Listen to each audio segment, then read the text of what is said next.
Muito boa noite, com muita alegria nessa noite de Natal que nós começamos mais um programa Direção Espiritual. Hoje cantando essa música do meu querido amigo Maninho, que se chama Coisas de Pai. É o Natal visto sob a ótica de São José. Um homem que viu o Natal de um jeito muito diferente. A gente sempre fala do Natal a partir de Nossa Senhora.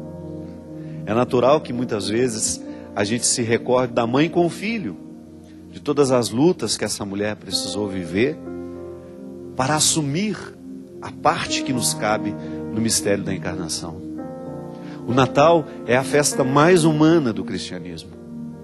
É a festa da encarnação, é o momento em que Deus assume a carne humana, em que Deus quer ter uma família, que Deus quer ter mãe, quer ter irmãos, quer ter pai, quer ter amigos. É o momento em que nós recebemos na história a presença definitiva de Deus. É o ponto alto da revelação. Na teologia nós dizemos que tudo já está revelado, porque o menino está entre nós. E ainda que nós não tenhamos condições de compreender tudo que já foi plenamente revelado, é porque o Espírito que faz esse movimento da igreja, de nos levar cada vez mais a mergulhar no conhecimento da verdade por Ele trazida, é que hoje nós tomamos parte. Mais uma vez, estendemos os braços na direção deste mistério que está plenamente revelado, mas que ainda precisa ser conhecido por todos nós. Sob a ótica de José, nós começamos o programa nos recordando que hoje é Natal. Que hoje é a oportunidade de reviver a noite de Belém. Quando Deus nos chega, quando Deus entra na história, na fragilidade de uma criança. Através da fragilidade de uma criança. Eu desde pequenininho sempre achei muito significativo Deus ser menino. Como diz na música do Maninho, Menino Deus, que inclusive tem um bairro, né, em Porto Alegre, que se chama Menino Deus, onde o Maninho morava quando compôs essa música. Deus é menino, e todo menino precisa de cuidado. O cristianismo é essa semente que nós recebemos no coração, que precisa ser cuidada assim como um menino precisa de cuidados, para poder crescer, para ser saudável. Já parou para pensar que o cristianismo, quando ele não é vivido com cuidado, ele pode deixar de ser saudável para nós? Porque ele deixa de ser cristianismo, ele fica apenas uma fachada, uma caricatura. Nós não podemos nos limitar à caricatura do cristianismo. Tem muitas caricaturas de cristianismo pelo mundo afora. Tem muita fachada de cristianismo escondendo situações muito cruéis. Mas não. Esse menino, quando nos chega, nos convida a viver os cuidados que esse cristianismo precisa viver para que ele possa ser cada vez mais frutuoso dentro de nós. E hoje, depois dos cansaços dessa noite, que a gente sabe que a gente fica cansado mesmo, é muita festa, né? É muita responsabilidade, é muita obrigação, tem de ir ali, tem de ir aqui, tem de ir aqui.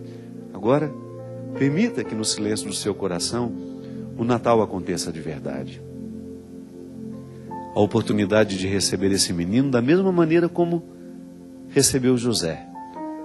Com essa delicadeza dessa música, mostrando a maneira como ele observava o menino que estava no colo dele. Tão pequeno, observando as mãos, a beleza dos cabelos, a beleza dos olhos, mas sobretudo, a força que esse menino trouxe ao coração de José. Fico pensando no encantamento que José viveu nessa noite. Saber que a partir daquele momento, Deus confiava a ele a oportunidade de ser guardião de seu menino. E com que orgulho José ensinou esse menino o caráter humano que Deus não se privou. Deus não enviou um menino pronto. Deus enviou um menino, seu filho, que iria passar pelos cuidados humanos, isto é, receberia as influências humanas de Maria e José. Por isso que ele foi bem escolhido. Por isso que esse lar foi muito bem escolhido por Deus. Deus sabia a quem ele estava confiando a educação do caráter de seu filho, do caráter humano.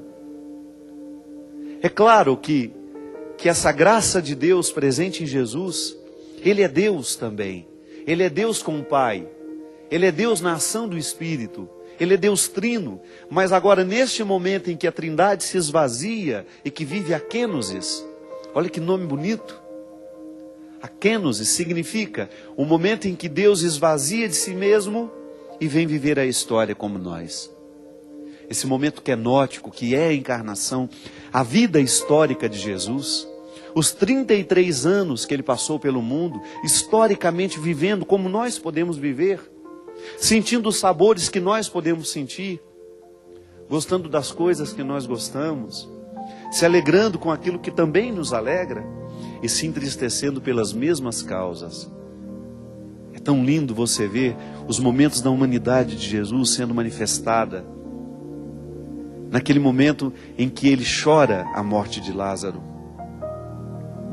em que ele sente pena da multidão que sofre, em que ele se compadece do que é menos favorecido, em que ele sente o desejo de ser justo, no momento em que ele fica irritado, em que ele quebra tudo aquilo ali na entrada do templo.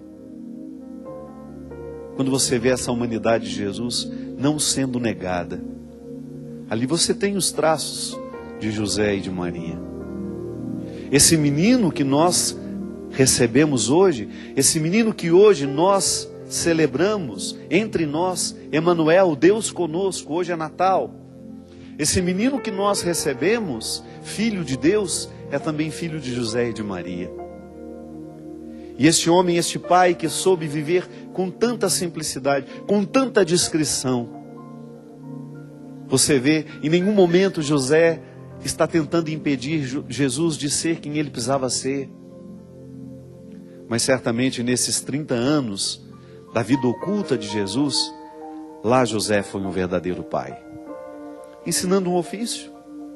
Pensar você que Jesus foi carpinteiro, que ele também teve um ofício, que ele aprendeu uma profissão, que Deus passou pelo mundo fazendo móveis, que Deus passou pelo mundo fazendo casas, com certeza, portas, armários, bancos, mesas. Olha o significado profundo desse ofício que o Filho de Deus teve por causa do Pai. O pai era carpinteiro, era natural que naquela época o filho seguisse a profissão do pai. O carpinteiro, o homem que aprendeu a lidar com a madeira e que depois teve uma coragem imensa de fazer reformas profundas no mundo que ainda hoje nós não somos capazes de quantificar. Já parou para pensar quanto que Jesus mudou o mundo? Quanto que Jesus mudou a maneira de pensar o mundo, as lógicas do mundo? Pois é você pensar o seu cristianismo hoje. Você pensar o quanto que Jesus já conseguiu transformar no mundo, é você pensar e particularizar essa pergunta, quanto que ele já conseguiu transformar em você, em mim. O menino que nós recebemos, ele é um revolucionário. O menino que nós recebemos, ele transforma as estruturas. Por isso que receber Jesus no Natal, e esse é o principal presente dessa noite, você pode ter ganhado muitos outros presentes, mas o presente que transforma a sua vida é quando Jesus se instaura de maneira definitiva dentro de você. Esse presente, quando o outro nos oferece esse presente, meu Deus, nós não temos como agradecer, nós não temos como pagar um presente desse. Eu sempre me lembro das pessoas que primeiro falaram de Jesus para mim, das pessoas que me ensinaram essa fé, porque Jesus é o meu libertador.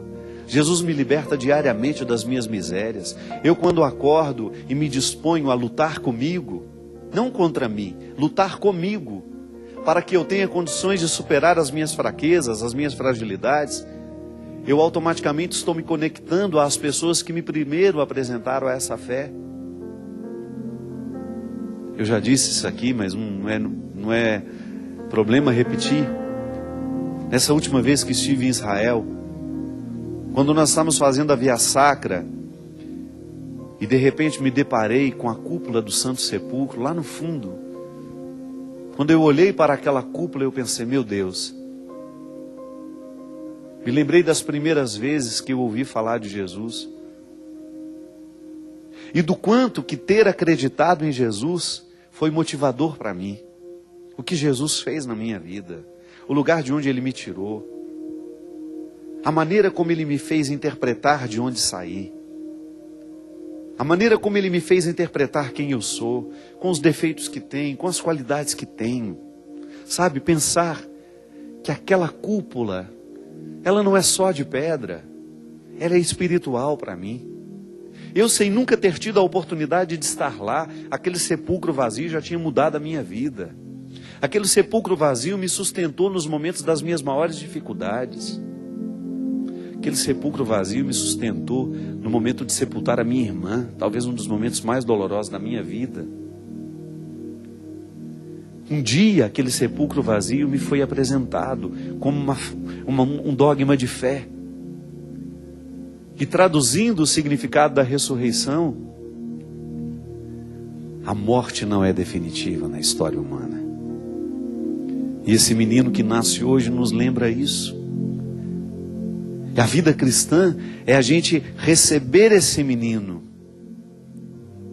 a gente crescer com ele, a gente permitir que o nosso cristianismo amadureça cada vez mais, da mesma forma como uma criança precisa amadurecer para assumir a vida.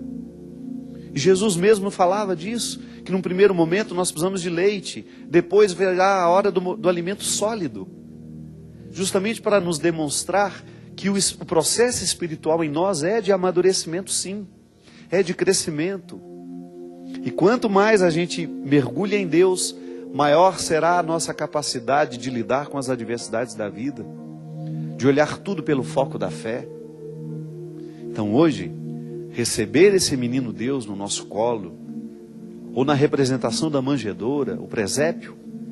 O presépio é uma representação franciscana, né? É Francisco de Assis, o primeiro homem a montar o presépio.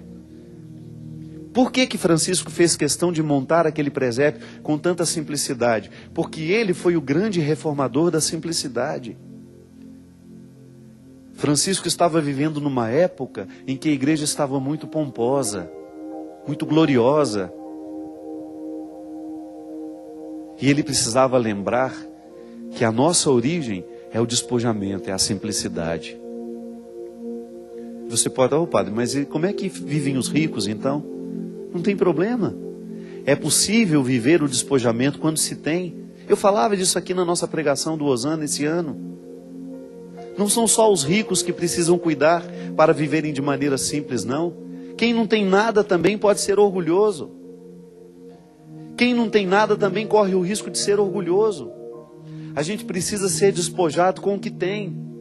E o presépio montado por Francisco, também como uma forma de reformar a igreja naquele tempo, mostrando que Jesus nasce na simplicidade. E que nós o acolhemos nesse despojamento. E que ele crescerá dentro de nós, à medida em que a gente voltar o nosso coração para a simplicidade da manjedoura.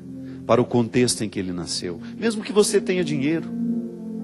É tão bonito quando você encontra uma pessoa poderosa, rica, mas simples. Eu tenho muitos amigos assim. Encontro toda hora.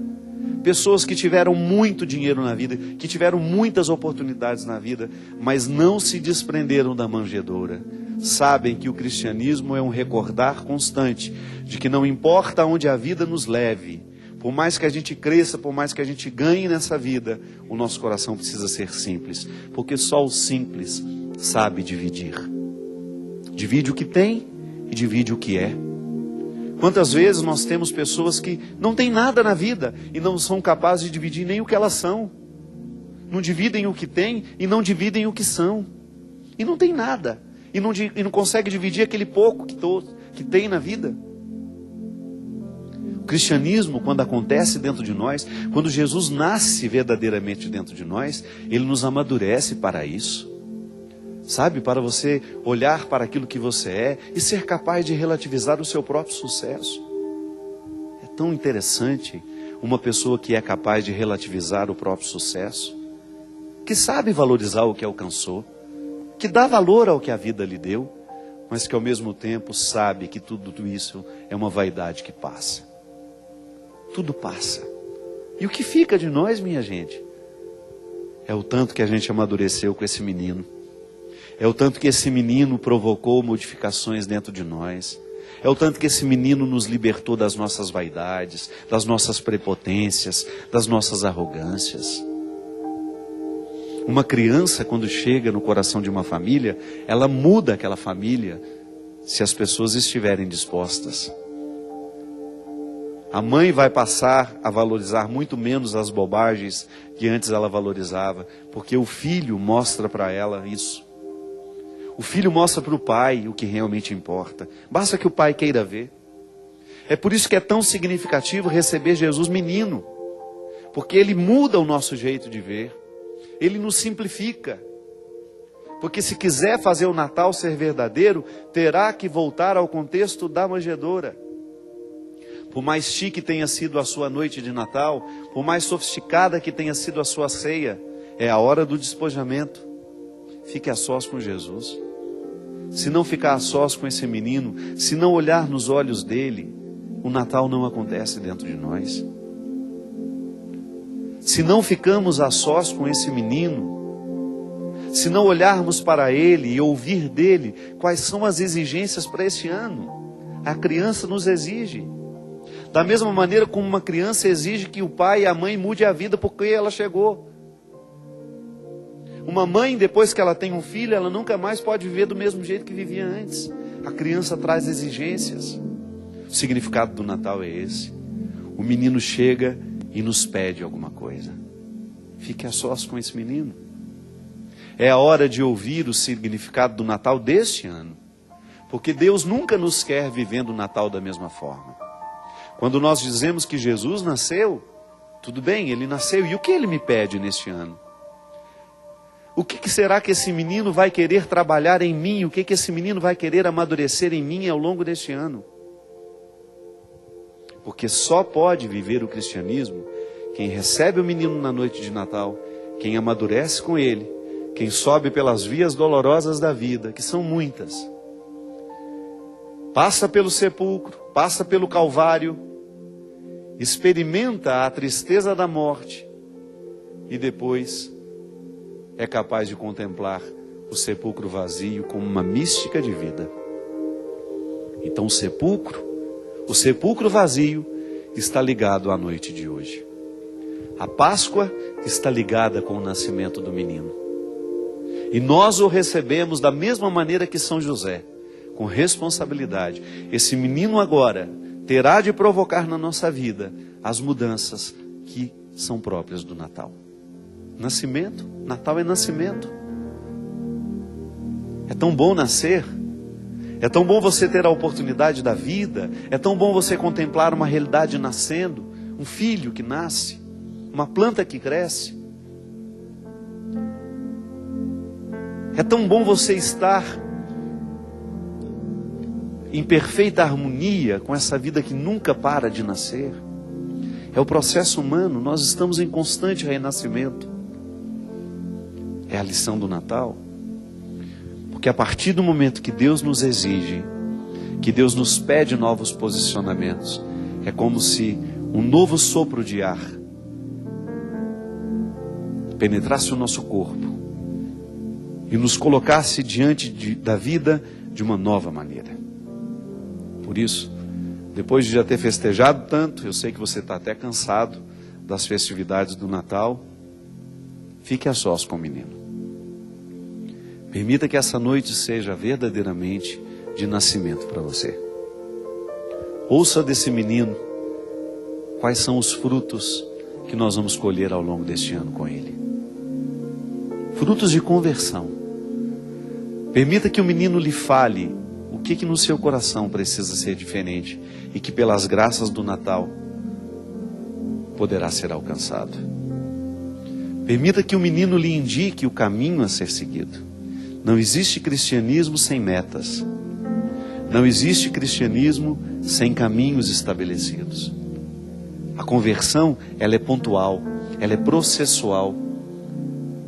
Nós olhamos para aquilo que precisamos viver, nós olhamos para aquilo que precisamos alcançar e estabelecemos metas, processos, projetos que nos ajudem a fazer. Hoje, como José, nós somos mais que abençoados por ter recebido nessa noite o Filho de Deus entre nós. Hoje a sua casa é essa manjedoura, o seu coração é essa manjedoura. É o lugar onde Deus deposita o seu Filho para que nós possamos cuidar dele. E no ato de cuidar dele, sermos profundamente cuidados por ele. Porque esse é o engano que Deus nos faz, um engano bonito, né? Ao nos pedir que cuidemos do Filho dele, na verdade é ele que está cuidando de nós. Sempre digo isso. Essa é a dimensão positiva do segmento. Quando eu faço um sacrifício para ser melhor, eu acho que eu estou oferecendo a Deus alguma coisa. Não é não. É Deus que está me oferecendo a oportunidade de ser melhor. Eu apenas reajo a essa provocação que Deus me faz todos os dias. Porque até mesmo para querer ser bom, eu preciso estar visitado pela graça de Deus. Você, quando você deseja ser melhor, a graça de Deus já está agindo em você. Então, quando eu digo que vou cuidar de Jesus, significa que eu vou permitir que Ele me faça, que eu vou olhar bem para Ele, que eu vou olhar as exigências que Ele me faz. Mas aí está o cuidado de Deus. Eu cuidando do Filho dele, Ele cuida de mim. Porque tudo aquilo que o Filho dele me provoca, me convoca para eu viver, é só para o meu bem. Põe isso no seu coração. Que isso vire uma regra para você. Uma regra desse Natal, quem sabe. Não há nada que Deus nos peça que não seja para o nosso bem. Nenhuma regra lá na palavra dele, nenhum dos mandamentos é contrário à vida humana. Olha que beleza. Nada do que é oficialmente pedido por Deus, digamos assim, através da sua palavra, da sua liturgia, da sua igreja, é nocivo a nós. A palavra de Deus é sempre benéfica, ela é sempre ela sempre vai nos beneficiar, porque ela nos ama. Ela brota da boca de um Deus que nos ama. Nós vamos para um rápido intervalo e a gente volta já já com o programa Direção Espiritual.